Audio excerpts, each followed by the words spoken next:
De tout temps, la question des rapports entre l'illusion et le réel a soulevé des passions chez les penseurs de tout pays, et cela dans tous les champs d'études. Dans ce tutoriel, nous touchons justement au chapitre de la cinématographie et notamment par l'ingéniosité que metteurs en scène et auteurs ont su y déployer. Ah ouais. Et une des causes du prodigieux succès du cinématographe est précisément d'avoir pu donner une forme concrète à la rêverie. Facteur nécessaire d'équilibre aux soucis et aux rigueurs de la vie réelle. Les illusions sont les témoins des mécanismes de la vision. En effet, elles peuvent survenir naturellement ou sont créées par des dispositifs qui utilisent certains principes de fonctionnement du système visuel humain. Mais bon, j'imagine que vous comprenez l'idée, non? Non, moi je crois qu'il faut que vous arrêtiez d'essayer de dire des trucs. Ça vous fatigue déjà, puis pour les autres, vous vous rendez pas compte de ce que c'est. Moi, quand vous faites ça, ça me fout une angoisse. Je pourrais vous tuer, je crois. De chagrin, hein. Bon, d'accord, et bien tout simplement, pour faire clair, les illusions d'optique sont des images que l'œil perçoit sans que le cerveau ne parvienne à les comprendre.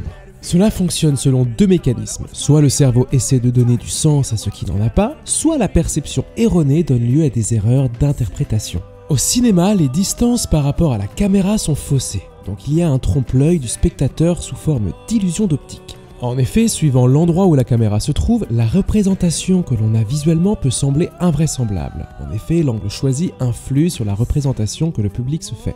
Il est à noter que le simple choix du cadrage de l'acteur est également une forme d'illusion d'optique puisque le spectateur est trompé.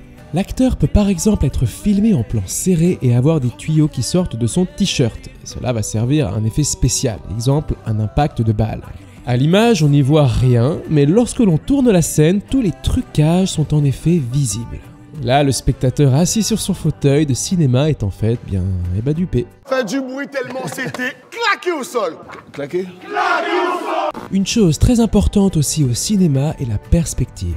En effet, l'illusion de Panzo est alors utilisée au cinéma. Et oui, les deux droites noires sont séquentes en un point sur la gauche. Ce point correspondrait à la place de la caméra et les deux traits blancs correspondraient aux acteurs. Celui de gauche apparaîtra alors à l'écran bien plus grand que celui de droite. Par exemple ici, le personnage d'Hagrid est au premier plan, il est le plus proche de la caméra, ce qui donne l'illusion qu'il est beaucoup plus grand que les personnages situés derrière, qui eux, en effet, en réalité, doivent être situés bien plus loin qu'ils en ont l'air. Ah bah voilà!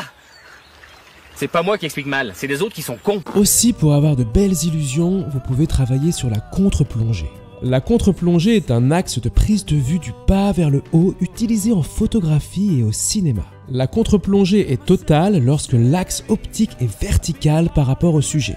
Par exemple, filmer un personnage en étant couché au sol. Si nous reprenons l'exemple avec Harry Potter, Hagrid semble faire presque 2 fois la taille des enfants. En réalité, les acteurs ne sont pas face à face, ils ne sont pas sur la même ligne. Hagrid est plus proche de la caméra que les enfants. Et oui, dans les codes du cinéma, ce principe est souvent utilisé pour traduire une position dominante ou effrayante, un sentiment de puissance. Et c'est bien ce dont il s'agit ici. Cette utilisation démontre donc à elle seule que la contre-plongée donne au personnage visé une force magistrale par rapport au spectateur qui a l'impression d'être dominé. La contre-plongée peut grandir un personnage mais peut donc aussi en souligner les défauts les plus repoussants.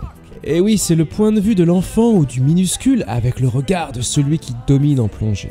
Et là, elle se manifeste par la convergence des verticales qui ne se situent pas au milieu de l'image ou de la prise de vue.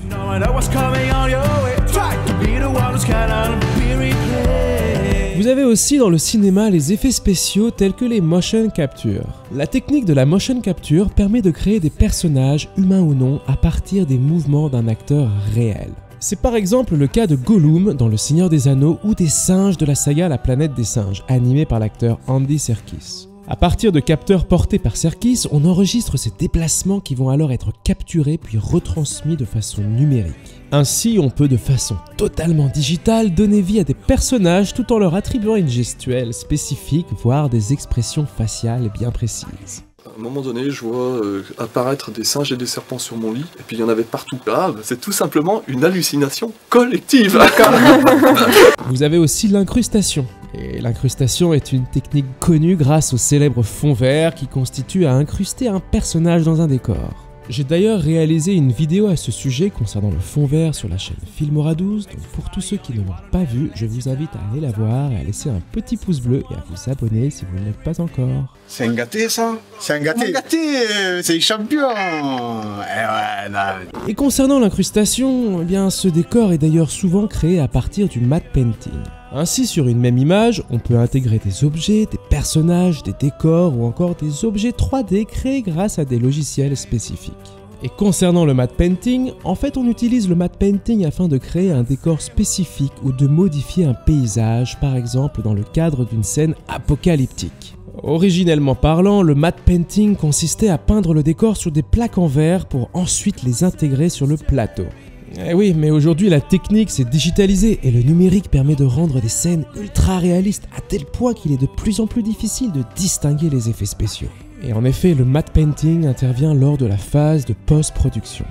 Et voilà, si vous avez des questions, n'hésitez pas à partager avec la communauté dans l'espace commentaire. N'hésitez pas non plus à soumettre vos idées de tutos que vous aimeriez voir apparaître sur la chaîne Filmora 12. Merci d'avoir regardé cette vidéo jusqu'au bout et si vous avez aimé, n'hésitez pas à nous laisser un petit pouce bleu. Pour les nouveaux ici, abonnez-vous à la chaîne Filmora 12, nous avons plein de tutos qui arrivent toutes les semaines sur cette chaîne. Nous, on se dit à la prochaine et surtout, restez créatifs.